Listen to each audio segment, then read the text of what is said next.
I did kind of a weird thing today.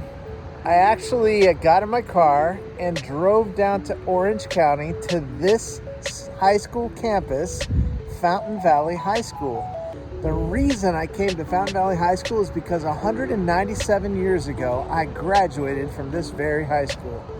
And every now and then, about every 5 or 10 years, I will jump in my car, head back down to this area, drive around, and just look at the old neighborhood and remember how things used to be. And the funny thing is, they're never how they used to be.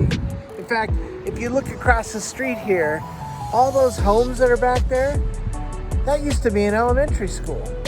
Everything has changed. This sign wasn't here when I was here.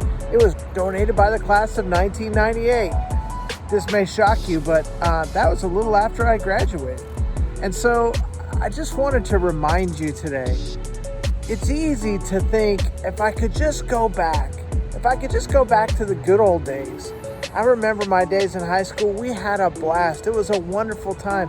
And I think sometimes, man, I miss those friends. Man, I miss those times. Man, I miss those times on the basketball court and at the football games and all the things that we used to do. But you know what? God hasn't designed us to look back. God hasn't called us to go back. In fact, I've been thinking a lot about this lately. Christianity is not about where you've been. It's not about where you are. It's not about who you were. It's not about who you are. It's about where you're going and who you're becoming.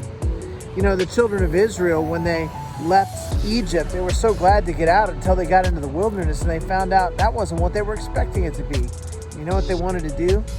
Go back to Egypt. My friends, God has a plan that is in front of you. God has a plan that is bigger than your past. God has a plan that isn't dependent upon who you are right now.